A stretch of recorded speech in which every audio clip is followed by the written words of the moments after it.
Essa tribuna hoje, vereadores, não são sentimentos bons, são sentimentos ruins que ontem, no dia de ontem, vendo as notícias que a gente teve no nosso país, me causaram vergonha, frustração, revolta, descrença no nosso país, de verdade, vereadores. Num ano em que a Operação Lava Jato completa 10 anos, uma operação que prendeu corruptos no nosso país, que deu esperança para milhares de brasileiros que viram políticos sendo presos, empresários, grandes empresários na cadeia no nosso país. E ontem a população fica estarrecida quando o ministro Dias Toffoli, ministro petista, indicado pelo PT, que nas planilhas da antiga construtora Odebrecht era chamado de o amigo do meu pai. Ele tinha um nome lá, vereadores. E ontem, o ministro Dias Toffoli, numa canetada, anulou todos os atos cometidos pelo senhor Marcelo Odebrecht. O que eles estão tentando fazer, senhores, é reescrever a história. Toda a corrupção que nós acompanhamos pela TV, que nós vimos dia a dia sendo comprovada, sendo assumidas. Esse senhor, esse empresário, ele fez uma delação premiada e assumiu tudo isso, confessou todos os crimes. Foi descoberto um departamento secreto só para pagar corrupção na empresa, só para pagar propina, só relacionada à corrupção. E agora, vereador Serginho, isso tudo não aconteceu? Né? A gente desconsidera tudo, apaga tudo isso e finge que não aconteceu. Eu imagino o que as pessoas sentem, né? E é o sentimento que a gente tem vendo esse tipo de coisa. E como desgraça pouca, é bobagem, no mesmo dia, o STF, que acha que é o poder supremo, acha que pode governar também através de uma canetada, simplesmente extinguiu os crimes de corrupção do senhor José Dirceu. Crimes esses que também foram confessados pelos próprios petistas, que o próprio PT assumiu, Palocci, funcionários do partido, assumiram que todo o esquema de corrupção, e agora, simplesmente, a gente apaga e reescreve a história. Mas o que a gente vai esperar de um país que é governado por um descondenado, por um presidente que esteve envolvido em diversos casos de corrupção, que foi preso, e que o povo brasileiro comemorou, na época, a sua prisão. Passou anos preso aqui em Curitiba.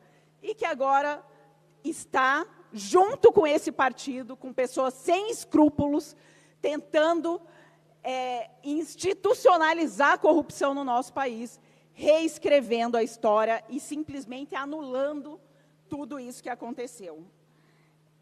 E, além de tudo, que o único objetivo é um desejo de vingança com as pessoas com os funcionários públicos, com os servidores que fizeram o trabalho de combater a corrupção no nosso país.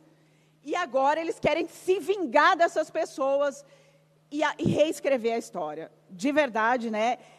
Eu até me lembro de uma frase que era um slogan de campanha do descondenado: a esperança venceu o medo. E eu acho que hoje o medo está vencendo a esperança.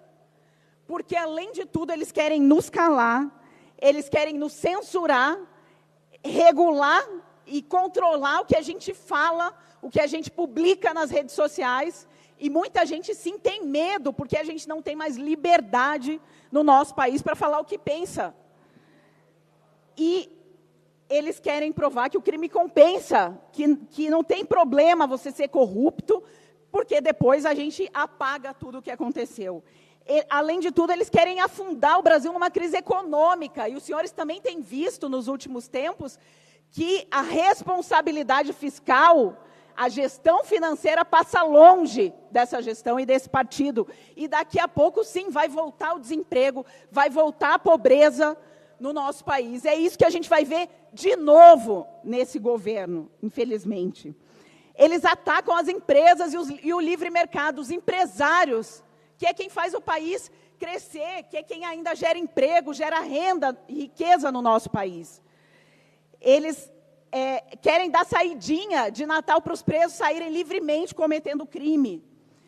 E realmente fica muito difícil acreditar num futuro melhor para os nossos filhos, que é o que a gente trabalha. Eu entrei na política querendo um país melhor, vendo toda essa sujeirada que acontecia, e acredito que a gente não pode deixar o nosso país nas mãos dessas pessoas corruptas, e precisa se envolver na política se a gente quer mudar, precisa falar e denunciar esse tipo de coisa se a gente quer mudar. Entrei na política por causa disso, porque eu quero um país melhor para os meus filhos, eu quero que eles queiram crescer nesse país, que eles tenham um futuro melhor, mas, infelizmente, num dia como o de ontem, fica difícil acreditar nisso.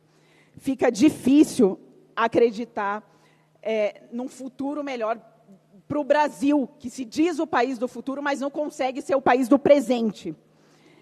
E, para concluir, nesse dia, eu lembro e cito aqui uma frase de um dos maiores líderes que já passaram pela Terra, que foi Martin Luther King, e que falou um dia, senhores vereadores, que o que me preocupa não é o grito dos corruptos, dos violentos e dos desonestos, do sem caráter, do sem ética. O que me preocupa é o silêncio dos bons. Por isso, eu subo aqui nessa tribuna para falar sobre isso, que por mais que a gente veja esse tipo de notícia no dia a dia e ache que isso é normal, não é normal, e a gente tem que mudar isso no nosso país. E é por isso que, mesmo com tudo que a gente está vendo de ruim, a gente continua aqui, a gente continua lutando por um país melhor. Obrigada, senhor presidente. Obrigado, vereadora Indiara Barbosa. Seguimos no grande expediente.